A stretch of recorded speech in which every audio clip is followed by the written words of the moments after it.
Hi friends, welcome back to our YouTube channel Basics Electrical Mitra Telugu. ఈ రోజు మనం discuss చేయబోయే topic ఏంటంటే basics of electrical networks. So without delay let's get into the discussion directly. So మనం ఈ రోజు ఏ topics cover చేస్తాం ఏ topics cover చేస్తామంటే సర్క్యూట్ అంటే ఏంటి, లూప్ అంటే ఏంటి, మెష్ అంటే ఏంటి, నోడ్ అంటే ఏంటి, సో ఒక సర్క్యూట్ లో బ్రాంచ్ అంటే ఏంటి, ఎలిమెంట్స్ అంటే ఏంటి, voltage current and power definitions, active components అంటే ఏంటి, ప్యాసివ్ కాంపోనెంట్స్ అంటే ఏంటి, సిరీస్ నెట్వర్క్స్ అంటే ఏంటి, ప్యారలల్ నెట్వర్క్స్ అంటే ఏంటి, అండ్ ఇందులో ఉన్న డిఫరెంట్ సిరీస్ నెట్వర్క్ ఉన్న కండిషన్స్, ప్యారలల్ నెట్వర్క్ ఉన్న కండిషన్స్ గురించి తెలుసుకుంటాం. అలానే సమ్ బేసిక్ లాస్ అంటే ఎక్కువేం కాదు, Ohm's law, Kirchhoff's voltage law and Kirchhoff's current laws గురించి మనం ఈ రోజు అయితే నేర్చుకుంటాం. Okay, first of all circuit గురించి చూద్దాం. So first of all what is circuit?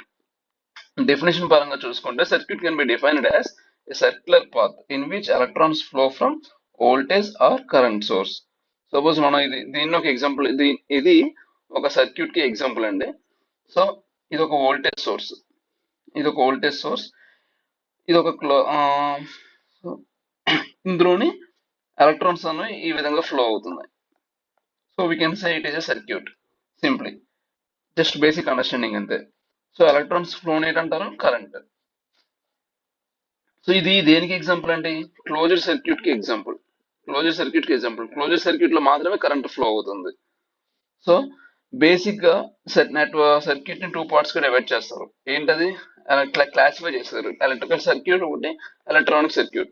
ఒకవేళ సర్క్యూట్ లోని రెసిస్టర్స్, ఇండక్టర్స్, కెపాసిటర్స్ ఇలాంటి కాంపోనెంట్స్ ఉంటే దాన్ని ఎలక్ట్రికల్ సర్క్యూట్ అంటారు. ఇన్ కేస్ ఈ సర్క్యూట్ లో semiconductor devices like diodes, transistors ఇలాంటి ఎలక్ట్రానిక్ ఎక్విప్మెంట్, ఎలక్ట్రానిక్ ఎలిమెంట్స్ కానీ ఉన్నట్లయితే దాన్ని ఎలక్ట్రానిక్ సర్క్యూట్ అని డిఫైన్ చేస్తారు. ఆఫ్ కోర్స్ ఒక ఎలక్ట్రికల్ సర్క్యూట్స్ లో రెసిస్టర్స్, ఇండక్టర్స్, కెపాసిటర్స్ తో పాటు డయోడ్స్, ట్రాన్సిస్టర్స్ ఇలా combination or collection of different elements అన్నవి ఎలక్ట్రికల్ సర్క్యూట్ లో ఉంటాయి. సో ఫస్ట్ ఆఫ్ ఆల్ మనం సర్క్యూట్స్ యొక్క టైప్స్ ని కన్సిడర్ చేసుకున్నట్లయితే ఓపెన్ సర్క్యూట్ అని, షార్ట్ సర్క్యూట్ అని, క్లోజ్డ్ సర్క్యూట్ అని, linear circuit, non linear circuit, unilateral circuit, bilateral circuits అని డిఫరెంట్ వేస్ లో క్లాసిఫై చేశారు. మనం బేసిక్ గా అసలు ఓపెన్ సర్క్యూట్ అంటే ఏంటి, షార్ట్ సర్క్యూట్ అంటే ఏంటి, క్లోజ్డ్ సర్క్యూట్ అంటే ఏంటి అని నేర్చుకుని ఫర్దర్ ఇంకా అనలైజ్ చేద్దాం. సో ఫస్ట్ బేసిక్ టెర్మినాలజీ అయితే తెలుసుకుందామండి సర్క్యూట్స్ గురించి. సో ఇది ఒక సర్క్యూట్ అనుకుంటే ఇది ఒక నోడ్, ఓకేనా. సింప్లీ నోడ్ అంటే it is a junction of two or more branches. So ఇదొక బ్రాంచ్, ఈ రెండు బ్రాంచ్ల యొక్క జంక్షన్ ఇది నోడ్ అయ్యింది. ఓకే, అలానే ఇది అనదర్ నోడ్, ఈ బ్రాంచ్ కి జంక్షన్ ఇది నోడ్ కాబట్టి ఇది జంక్షన్ కాబట్టి ఇది ఇంకో నోడ్. అండ్ ఈ బ్రాంచ్ కి ఇక్కడ సపోజ్ ఇట్ లేదు, ఈ బ్రాంచ్ కింద కన్సిడర్ చేస్తాము. సో ఈ బ్రాంచ్ కి కామన్ గా ఉన్న పాయింట్ ఇది కాబట్టి ఇది అనదర్ నోడ్. సో నోడ్ అంటే ఏంటి, it is a junction. Node is nothing but junction formed by two or more branches. Okay, so more branches. Branch ante nothing but it is element between two nodes, suppose ఈ R1 అనే resistor తీసుకోండి. ఈ R1 అనే resistor తీసుకున్నాం అనుకోండి. So ఇదన్నది ఒక branch, ఎందుకంటే node A1, node A2 మధ్యలో ఉన్న ఎలిమెంట్ R1 కాబట్టి ఇది టూ నోడ్స్ మధ్యలో ఉంది కాబట్టి ఇది ఒక బ్రాంచ్. ఓకే, అలానే ఇది నోడ్ A2 అనుకుంటే ఇది నోడ్ A3 తీసుకుంటే R2 R2 అన్నది ఒక బ్రాంచ్. దేనికి మధ్యలో ఉన్నది? A2 అండ్ A3 నోడ్స్ కి మధ్యలో ఉన్న బ్రాంచ్ R2 గా మనం కన్సిడర్ చేయొచ్చు. ఓకే, సో నోడ్ అంటే ఏంటి తెలుసుకున్నాం, బ్రాంచ్ అంటే ఏంటి తెలుసుకున్నాము. సో ఫస్ట్ ఇప్పుడు లూప్ అంటే ఏంటి, లూప్ అంటే ఏంటి, మెష్ అంటే ఏంటి తెలుసుకుందాం. సో లూప్ అంటే ఏంటి, మెష్ అంటే ఏంటి తెలుసుకునే ముందు మనం ఒక చిన్న బేసిక్ సర్క్యూట్ అయితే డ్రా చేసుకోవాలండి. డ్రా చేద్దాము. సర్క్యూట్ అంటే ఏంటన్నాను first, a circular path in which electrons flow from either current source or voltage source. అంటే డిఫరెంట్ డెఫినేషన్స్ ఉంటాయి. సింపుల్ గా ఏంటంటే కొన్ని టెక్స్ట్ బుక్స్ లో ఎలా ఉంటాయంటే, ఎక్కడి నుంచి అయితే ఎలక్ట్రాన్స్ స్టార్ట్ అయ్యాయో మళ్ళీ అక్కడికే వచ్చి క్లోజ్ అయితే అదొక కంప్లీట్ నెట్వర్క్ కింద డిఫైన్ చేస్తారు. దీన్ని R1 అనుకుందాం, ఇది ఎలిమెంట్ R2, దీన్ని R3, దీన్ని R4 అని కన్సిడర్ చేస్తే అది చూసుకుంటే ఇక్కడ ఏంటంటే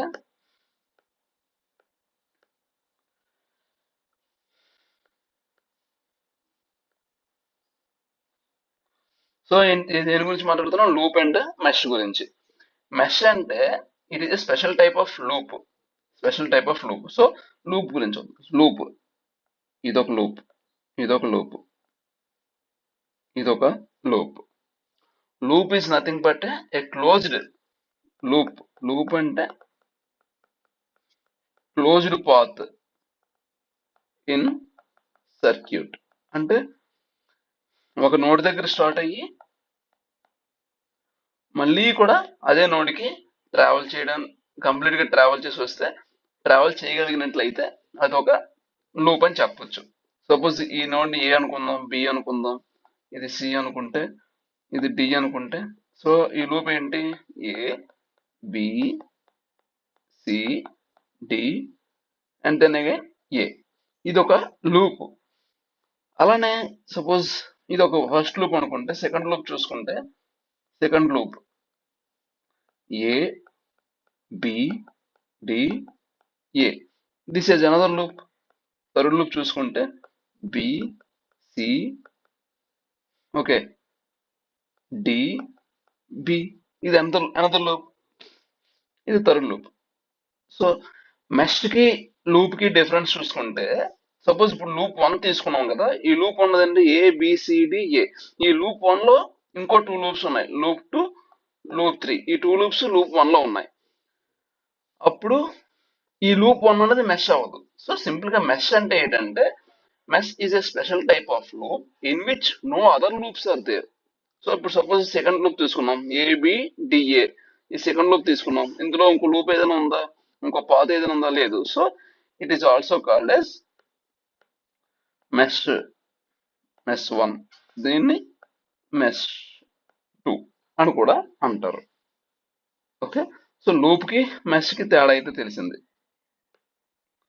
నోడ్ అంటే ఏంటి తెలుసుకుందాం, లూప్ అంటే ఏంటి తెలుసుకుందాం, మెష్ అంటే ఏంటి తెలుసుకుందాం, బ్రాంచ్ అంటే ఏంటి అని మనకి క్లారిటీగా వచ్చింది. Now let's move to classifications of circuit.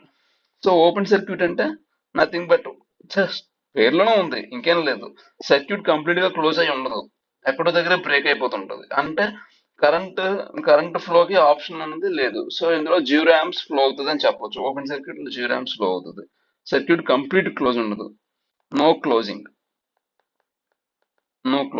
Okay, అది ఇప్పుడు క్లోజ్డ్ సర్క్యూట్ తీసుకున్నాం అనుకోండి, చూడండి మీకు ఇట్ సెల్ఫ్ ఈ ఫిగర్ ఇట్ సెల్ఫ్ మీకు క్లోజ్డ్ సర్క్యూట్ కింద కనిపిస్తుంది. ఎక్కడ కూడా బ్రేక్ లేదు, మొత్తం క్లోజ్డ్. ఓకే, ఇక్కడ నుంచి ఇలా కరెంట్ స్టార్ట్ అవుతుంది, ఇలా కరెంట్ ఇలా ఫ్లో అవుతుంది, ఇలా ఫ్లో అయ్యి మళ్ళీ ఇలాగా ఎక్కడి నుంచి స్టార్ట్ అయింది అక్కడికి వచ్చి క్లోజ్ అయిపోయింది. So it is example for closed circuit. అదే షార్ట్ సర్క్యూట్ ఎగ్జాంపుల్ ఏంటంటే నథింగ్ బట్, ఇది జనరల్ గా ఫస్ట్ ఏంటి, ఇది క్లోజ్డ్ సర్క్యూట్ తీసుకున్నాం కదా, అంటే ఈ బ్రాంచ్ లో కరెంట్ ఫ్లో అవుతుంది, ఈ బ్రాంచ్ లో కరెంట్ ఫ్లో అవుతుంది. సో షార్ట్ సర్క్యూట్ లో ఏంటంటే, ఏదైనా ఒక ఎలిమెంట్ ని ఆ ఎలిమెంట్ ఏ 2 నోడ్స్ మధ్య అయితే ఉందో ఆ 2 నోడ్స్ ని వేరే వైర్ తో కానీ లేదా వేరే దేంతో ఏదైనా క్లోజ్ జాయిన్ చేసేస్తే దాన్ని షార్ట్ చేసామని చెప్పి ఉంటాం. సో సింప్లీ ఇక్కడ రెసిస్టర్ అనేది ఏమైంది, షార్ట్ అయిపోయింది. సో ఇది షార్ట్ సర్క్యూట్ కి ఎగ్జాంపుల్. ఇక్కడ రెసిస్టర్ R2 ని మనం షార్ట్ చేసాం. సో ఇందులో ఇంకా కరెంట్ ఫ్లో అవ్వదు, ఎందుకంటే current always prefer to flow in the low resistance path. Short circuit is zero ohms resistance path. Ohms అనేది రెసిస్టెన్స్ యూనిట్స్, మనం డిస్కస్ చేద్దాం. అది షార్ట్ సర్క్యూట్ కి ఎగ్జాంపుల్. సో ఫస్ట్ మనం నెట్వర్క్స్ లో బేసిక్ కాంపోనెంట్స్ ఏంటంటే resistor, capacitor, inductor. So what is resistor, what is capacitor, what is inductor, and వాటి units ఏంటి అన్నది మనం తెలుసుకుందాం. సో ఇది రెసిస్టర్ ని రిప్రజెంట్ చేసే పద్ధతి అండి. రెసిస్టర్ ని ఆర్ తో ఇండికేట్ చేస్తారు, ఆర్. అండ్ దీని యూనిట్స్ ఓమ్స్. యూనిట్స్ సింబల్ ఏంటంటే ఇది ఈ ఒమేగా సింబల్, ఇది యూనిట్ సింబల్. అండ్ సింపుల్ గా బేసిక్ గా రెసిస్టర్ అంటే ఏంటి? ఓకే, రెసిస్టర్ అంటే ఏంటి అంటే ఇది ఒక ఫిజికల్ ఎలిమెంట్. ఏదో ఫిజికల్ ఎలిమెంట్, ఏదో అనుకోండి, ఏదో ఒక ఎలిమెంట్ అనుకోండి, ఏదో ఒక మెటల్ ఎలిమెంట్, మెటల్ కాదు, ఒక ఎలిమెంట్ అనుకోండి. ఏ ఎలిమెంట్ కి అయితే కరెంట్ ని అపోజ్ చేసే ప్రాపర్టీ ఉంటుందో. Okay, so element which has the property of opposing current or flow of electrons, ఇదే దాన్ని రెసిస్టర్ అంటారు. సో రెసిస్టర్ అంటే ఎగ్జాంపుల్స్ ఏంటంటే, రెసిస్టర్ కి వుడ్ తీసుకోండి, వుడ్ కరెంట్ అలో చేస్తుందా? అలో చేయదు. అలానే ఇది వుడ్ అనేది ఒక రెసిస్టర్ కి ఎగ్జాంపుల్. సో మన ఎలక్ట్రికల్ టెర్మినాలజీలో కండక్టర్స్, సెమీ కండక్టర్స్, ఇన్సులేటర్స్ అనే ఎంటైర్ మెటీరియల్స్ ని మనం 3 పార్ట్స్ కింద క్లాసిఫై చేసుకుంటే, ఇన్సులేటర్ అనేది హై రెసిస్టెన్స్ ఉంటుంది. ఇన్సులేటర్ కి హై రెసిస్టెన్స్ ఉంటుంది అని చెప్తాం. ఎందుకంటే కరెంట్ దాంట్లో ఎక్కువ కరెంట్ అలో చేయనవద్దు, చాలా తక్కువ కరెంట్ అలో చేసే విధంగా ఇది యాక్ట్ చేస్తుంది. It opposes the flow of electrons. It does not, it don't allow flow of electrons through it. That's why insulator offers very high resistance. Okay, next. So ఇంకోటి ఏంటంటే ఈ రెసిస్టర్ అన్నది ఎప్పుడు కూడా హీట్ ని డిసిపేట్ చేస్తుంది, heat ని dissipate చేస్తుంది, రిలీజ్ చేస్తుంది అనమాట. ఇది ఎనర్జీ స్టోరింగ్ ఎలిమెంట్ అయితే కాదు, ఎనర్జీ స్టోరింగ్ ఎలిమెంట్ అయితే కాదు. Okay, no. సో రెసిస్టర్ కి యూనిట్స్ ఓమ్స్. ఇది కరెంట్ ని అపోజ్ చేసే ప్రాపర్టీ ఉంటుంది, అంటే ఎలక్ట్రాన్స్ ఫ్లో అపోజ్ చేసే ప్రాపర్టీ ఉంటుంది దీనికి. అండ్ ఇది హీట్ డిసిపేషన్ ఎలిమెంట్, ఇది ఎనర్జీ స్టోరింగ్ ఎలిమెంట్ అయితే కాదు. Okay, no. ఇండక్టర్ ఎలిమెంట్ ఇది. ఈ కరెంట్ అపోజ్ చేసే ప్రాపర్టీని ఏమంటారు అంటే రెసిస్టెన్స్ అంటారు. ఆ ప్రాపర్టీని రెసిస్టెన్స్ అంటారు. ఓకే, మనం ఇప్పుడు ఇండక్టర్ తీసుకుంటే, ఇండక్టర్ ని దేంతో ఇండికేట్ చేస్తారు? ఇండక్టర్ ఇది ఇండక్టర్ సింబల్ అండి. ఇండక్టర్ ని ఎల్ అండ్ లెటర్ తో ఇండికేట్ చేస్తారు. Inductor units Henry's. Okay, inductor ఇది ఒక ఎనర్జీ స్టోరింగ్ ఎలిమెంట్. ఇది energy storing element. Okay, so energy storing అన్నాం కదా, ఏ ఫామ్ లో ఎనర్జీ స్టోర్ చేస్తుంది అంటే మ్యాగ్నెటిక్ ఎనర్జీ ఫార్మ్ లో స్టోర్ చేస్తుంది. Okay, units Henry's, symbol L, representation coil. Energy is energy storing element in the form of magnetic energy. ఇంకేంటి? So inductance, దీని property ఏంటంటారంటే ఇండక్టెన్స్. ఇది ఏంటంటే అపోజ్ చేస్తుంది కరెంట్ ని, but normal steady flow of electron oppose చేయదు. It opposes sudden change in current flow. Sudden change in current flow. Inductor opposes the sudden change in current flow. Okay, ఇంకా in detail గా మనం వెళ్ళినప్పుడు ఈ sudden change in current flow ని inductor oppose చేస్తే circuit లో create అయ్యే effects ఏంటన్నది మనం చూస్తాము. జస్ట్ ఫర్ బేసిక్ అండర్స్టాండింగ్ కి వాట్ ఈస్ వాట్ అని చెప్పి నేర్చుకోవడం గురించి మాత్రమే ఇప్పుడు మనం తెలుసుకుంటున్నాం. నెక్స్ట్ ఎలిమెంట్ ఏంటంటే కెపాసిటర్. కెపాసిటర్ కూడా కెపాసిటర్ ని సితో డినోట్ చేస్తాం. Units farads. ఓకే, ఇది కెపాసిటర్ ని సర్క్యూట్ లో రిప్రజెంట్ చేసే సింబల్. ఓకే, ఇది కూడా ఎనర్జీ స్టోరింగ్ మీడియమే. ఇది స్టాటిక్ ఎనర్జీ ఫార్మ్ లో స్టోర్ చేస్తుంది. ఎలక్ట్రికల్ ఎనర్జీని స్టాటిక్ ఎనర్జీ ఫార్మ్ లో స్టోర్ చేస్తుంది. దీనికి ఉండే ప్రాపర్టీ పేరు కెపాసిటెన్స్. ఇది దేన్ని అపోజ్ చేస్తుంది అంటే sudden change in voltage oppose చేసే ప్రాపర్టీ కెపాసిటర్ ఉంటుంది. Okay, now let's move to other point, other parameters to be other things to be studied in this video. అవి ఏంటంటే విఐపి అంటే వోల్టేజ్. మన లాంగ్వేజ్ లో వోల్టేజ్, వి అంటే voltage, that nothing but symbol of voltage is V. Current అంటే current, దీని symbol I. Units amperes. Volts. Power symbol P, పితో denote చేస్తాం. యూనిట్స్ వాట్స్ అండి. సో ఇక్కడ మీకు కొన్ని డెఫినేషన్స్ అయితే ఉన్నాయి, ఇది మీరు చూడొచ్చు. బట్ ఇన్ జనరల్ గా అండర్స్టాండింగ్ లో చెప్పాలనుకుంటే ఏంటంటే voltage is like a pressure అండి. ఓకే, సపోజ్ ఒక కండక్టర్ లో ఈ కండక్టర్ లో కరెంట్స్, ఎలక్ట్రాన్స్ మూమెంట్ ఉండాలి అంటే దీనికి మనం ఎంతో కొంత ప్రెజర్ ఇవ్వాలి. ఆ ప్రెజర్నే వోల్టేజ్ అంటాం.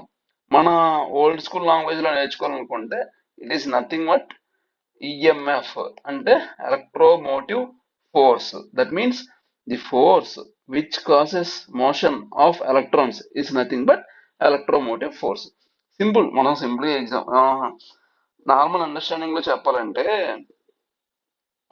ఏదైనా ఒక వస్తువు లేకపోతే మనకే జస్ట్ మన బాడీని అర్థం చేసుకోండి.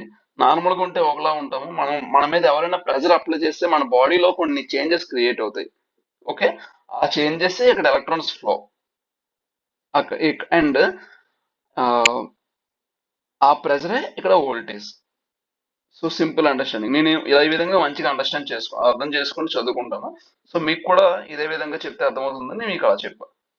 ఓకే, అండ్ దెన్ కరెంట్ గురించి అర్థమైంది. కరెంట్ అంటే ఫ్లో ఆఫ్ ఎలక్ట్రాన్స్, యాంపియర్స్ మీద చేస్తాం. Power is nothing but voltage into time. మన ఫిజిక్స్ లో ఎలా చదువుతాం పవర్ గురించి? Power is nothing but work done by time. ఇంకా చెప్పాలంటే rate of capacity of doing work. Rate of capacity of doing work. Okay, so అంటే simple ఏం చెప్తుంది పవర్ అన్నది? కెపాసిటీ చెప్తుంది. సో ఒక బల్బ్ తీసుకున్నాం అనుకోండి, బల్బ్ ఎంత కెపాసిటీ అంటే 40 వాట్స్.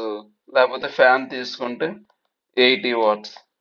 బల్బ్ ఎంత ఉన్నదో 10 వాట్స్ 60 వాట్స్ అలా ఉంటాయి. ఓకే, ఫ్యాన్ తీసుకుంటే 80 వాట్స్. అలాగే ఇది చెప్తున్నాం కదా యూనిట్స్, ఇది చెప్తుంది ఏంటంటే కెపాసిటీ అని చెప్తున్నాం. సింపుల్ గా మన టెర్మినాలజీలో చెప్పుకోవాలనుకుంటే డబ్ల్యూ అంటే వోల్టేజ్ రిలేటెడ్ టెర్మినాలజీ అనమాట. వర్క్ డన్, ఫిజిక్స్ లో డబ్ల్యూ అంటే వర్క్ డన్. మన ఎలక్ట్రికల్ టెర్మినాలజీలో చెప్పాలంటే వోల్టేజ్ అనమాట. అంటే వోల్టేజ్ ఎలా చెప్పొచ్చు అంటే work done on bringing unit positive charge from infinity to particular point, that is called voltage. And ఎంత టైంలో జరిగింది, ఎంత టైంలో అది మనం చూసుకొని చెప్పినట్లయితే దాన్ని ఇంకా మనం పవర్ లో చెప్తాం. సో ఇది power, voltage and current basic understanding కి కావాల్సిన ఇన్పుట్. నౌ అసలు యాక్టివ్ ఎలిమెంట్స్ ఏంటి? యాక్టివ్ అంటే ఏంటి, ప్యాసివ్ అంటే ఏంటి? యాక్టివ్ అంటే ఏదైతే, యాక్టివ్ అంటే ఏంటి, ఏ ఎలిమెంట్స్ అయితే ఎనర్జీని రిలీజ్ చేస్తాయి, ఎనర్జీ ఇస్తాయి, అంటే సోర్స్ కింద యాక్ట్ చేస్తాయి.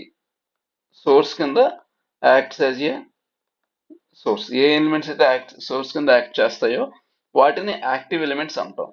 ప్యాసివ్ ఎలిమెంట్స్ అంటే ఏంటి? Consumes energy. ప్యాసివ్ ఎలిమెంట్ ఏం చేస్తే ఎనర్జీని కన్జ్యూమ్ చేసుకుంటాయి. ఏ ఎలిమెంట్స్ అయితే ఎనర్జీని కన్జ్యూమ్ చేసుకుంటాయో వాటిని ప్యాసివ్ ఎలిమెంట్స్ అంటాం. That's it. ఎగ్జాంపుల్ కి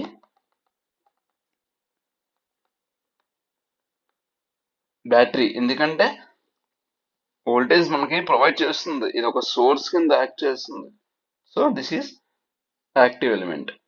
అలానే ఈ ప్యాసివ్ ఎలిమెంట్ ఎగ్జాంపుల్ ఏంటి చెప్పండి మీరు? ఏంటి? Resistor, okay, inductor, capacitor. ఇవి basic examples. Okay, active and passive elements కి. ఇప్పుడు సిరీస్ అండ్ ప్యారలల్ గురించి తెలుసుకుందాం. Series circuits, parallel circuits. So just simple examples మనం తెలుసుకుందాం. ఇన్ డెప్త్ కొద్దు, చాలు సింపుల్ అండర్స్టాండింగ్ తో తెలుసుకొని మన ప్రాబ్లమ్ సాల్వ్ చేస్తూ ఉంటే ప్రాపర్ వేలో వెళ్తున్నట్టు మనకి తెలిసిపోతుంది. ఇది ఒక సిరీస్ సర్క్యూట్ రాస్తున్నాను. ఇది సిరీస్ సర్క్యూట్ ఎగ్జాంపుల్ అండి. ఇది రెసిస్టర్ R1, ఇది రెసిస్టర్ R2 అనుకుంటే, ఇది ఏ నోడ్, ఇది బి నోడ్ అనుకుంటే, ఇది సి నోడ్ అనుకుంటే.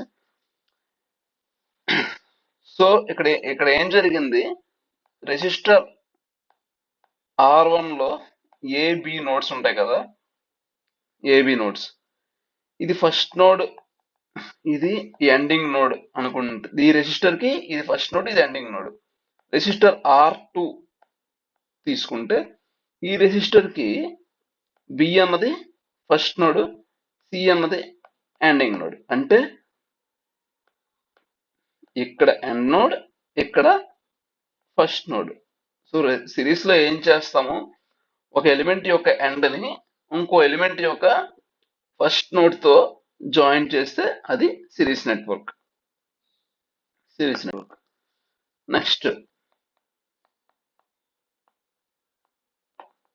ప్యారలల్ నెట్వర్క్స్ కన్సిడర్ చేసుకుంటే, ప్యారలల్ నెట్వర్క్స్ లో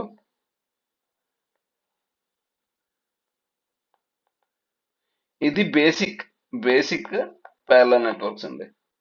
ఓకే, సపోజ్ ఈ రెసిస్టర్ నోడ్స్ ని 1, 2, ఈ రెసిస్టర్ నోడ్స్ ని 3, 4. ఇది R1, ఇది R2. ఇక్కడ రాద్దాం, R1, ఇది R1, ఇది R2. ఓకే, ఇది 1, 3, 2, 4. ఇక్కడ 1 and 3 అన్నవి ఏంటి, ఫస్ట్ నోడ్స్. 2, 4 అన్నవి ఏంటి,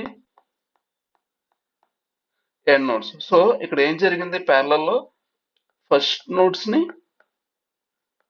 జాయిన్ చేశారు, కంబైన్డ్ గా జాయిన్ చేశారు, అండ్ ఎండ్ నోడ్స్ ని కంబైన్డ్ గా జాయిన్ చేశారు. ఇది ప్యారలల్ నెట్వర్క్ లో అనమాట. ప్యారలల్ నెట్వర్క్ లో అంటే సేమ్ ఎండ్స్ ని జాయిన్ చేసేది ప్యారలల్ నెట్వర్క్ లో జరుగుతుంది. ఓకే, కొన్ని కండిషన్స్ చూసుకుందాం. సిరీస్ నెట్వర్క్ లో ఆల్వేస్ కరెంట్ అన్ని same in all branches. Okay, and voltage అన్నది algebraic sum of all voltages of all elements.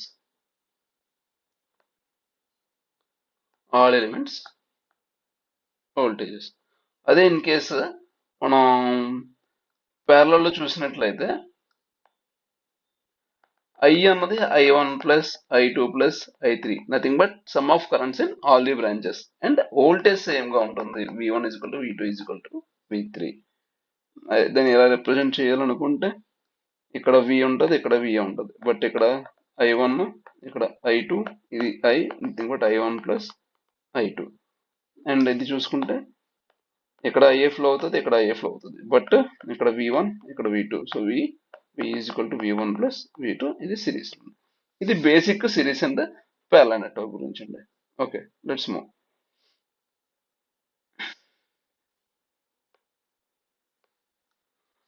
Basic laws అన్నాం కదా, ఏఎన్ లాస్ గురించి, ఓమ్స్ లా గురించి చూద్దాం.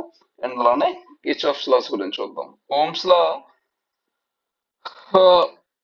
ఓమ్స్ లా యాక్చువల్లీ మనకి 1827 లోని ఆయిర్స్టెడ్ అనే సైంటిస్ట్ ఎక్స్పెరిమెంట్ ద్వారా మనకి తెలిసింది, ఓమ్స్ లా వచ్చింది. ఓమ్స్ లా ఏం చెప్తుందంటే, ఏదో ఒక కండక్టర్ ఏదో ఒక కండక్టర్ తీసుకుంటే ఈ టూ పాయింట్స్ మధ్య కరెంట్ ఎంతైతే ఫ్లో అవుతుందో ఆ కరెంట్ అన్నది మనం ఇచ్చిన వోల్టేజ్ కి ప్రొపోర్షనల్ అయి ఉంటది అని చెప్తుంది Ohm's law. So the current flowing between 2 points of a conductor is directly proportional to the applied voltage అని చెప్పేది ohms law. But some conditions ఉన్నాయండో. అవి ఏంటంటే, టెంపరేచర్ కాన్స్టెంట్ గా ఉండాలి, ప్రెజర్ కాన్స్టెంట్ గా ఉండాలి.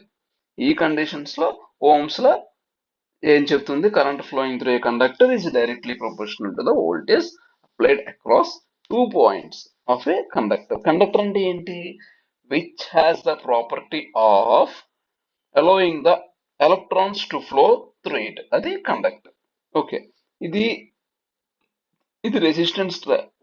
సరే, ఇది ఓమ్స్ లాని గురించి మనకి ఈజీగా గుర్తుంచుకోవడానికి చేస్తుందండి. ఓమ్స్ లా మనకి ఈజీగా అర్థమయ్యేలా చేస్తుంది. సపోజ్ ఇప్పుడు ఏంటి, ఐ ప్రపోర్షనల్ టు వి అన్నాం కదా. ఇక్కడ 1/r అన్నది, ఈ రెసిస్టెన్స్ అన్నది కాన్స్టెంట్, ప్రపోర్షనాలిటీ కాన్స్టెంట్ అంటారు. సో దీన్ని ఎలా రాసుకోవచ్చు, వి ఈజ్ ఈక్వల్ టు ఐర్ అని కూడా రాసుకోవచ్చు. Nothing but it is a drop and measured in volts. Okay, so suppose మనకు ఒక ఎలిమెంట్ లోని ఐ తెలుసు, ఆర్ తెలుసు, అప్పుడు ఏంటి వస్తుంది, వోల్టేజ్ వస్తుంది. అంటే ఏం లేదు, సింపుల్ గా చెప్పాలంటే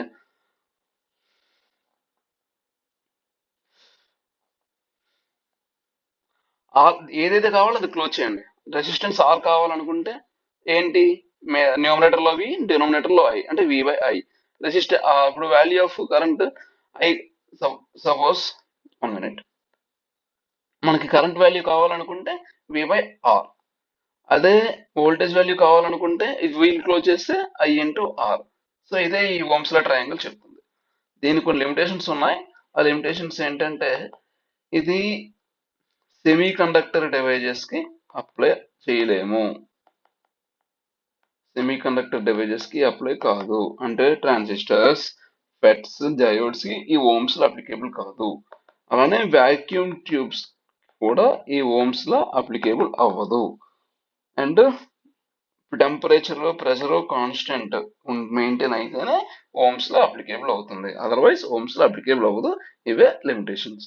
ఓకే, నెక్స్ట్ ఇంకో సెకండ్ లా సీట్ అనుకున్నాం, KCL and KVL. So first మనం కేసీఎల్ గురించి తెలుసుకుందాం. ఇది యాక్చువల్లీ ఫస్ట్ లా అంటారు. కేసీఎల్ అన్నది first law of Kirchhoff's laws. దీన్నే లా ఆఫ్ చార్జ్ కన్జర్వేషన్ అని కూడా చెప్పొచ్చు. First law Kirchhoff's current law, LCR KCL. ఇది ఏం చెప్తుందంటే, algebraic some of currents flowing through a junction is equal to 0. So నా వర్డ్స్ అర్థం చేసుకోండి. చూద్దాం. ఇక్కడ ఇదేంటి, జంక్షన్.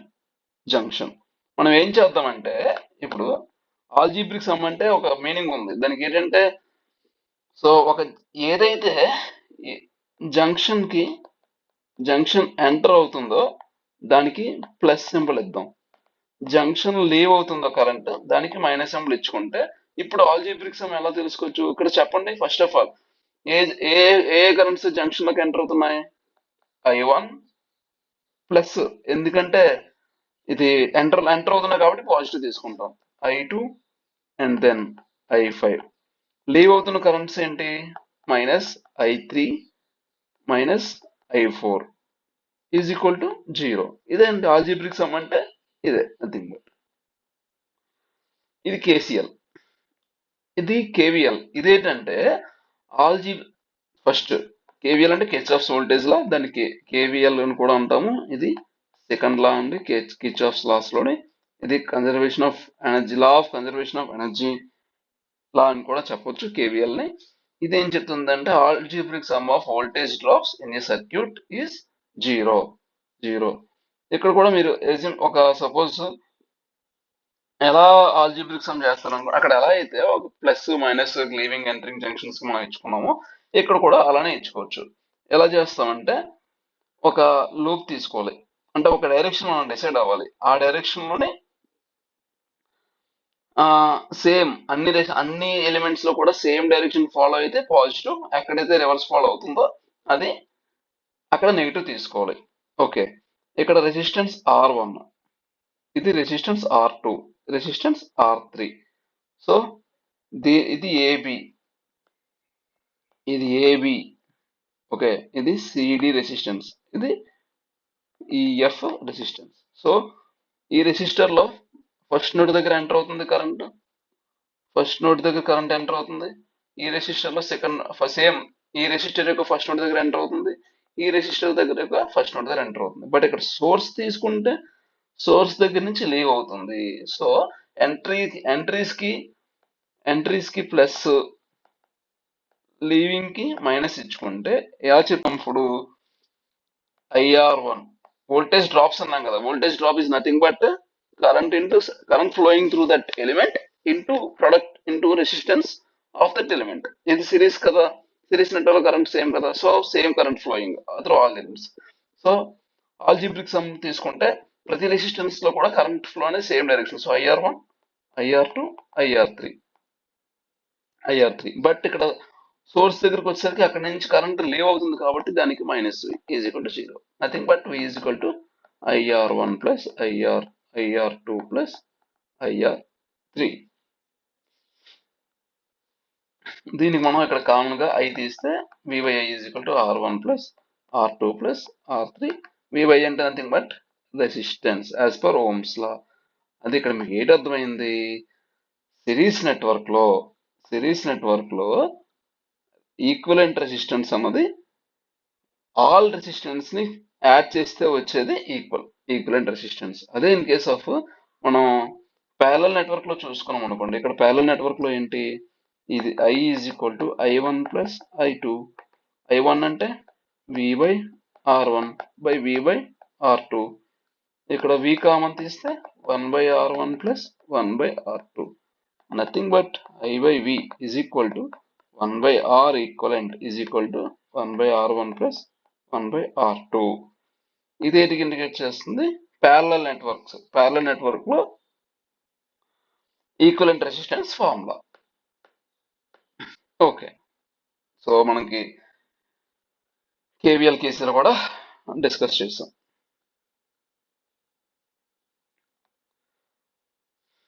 దట్స్ ఇట్ అండి. Thank you so much for listening to this channel. Thank you so much for watching this channel until the end. And starting కదండి కొంచెం తడబడతా ఉంటాను, బట్ మ్యాక్సిమం అవుట్పుట్ ఇవ్వడానికి ట్రై చేస్తున్నాను. Let's meet in the next video. Please comment for your suggestions and like, share and subscribe. Thank you so much అండి. Thank you.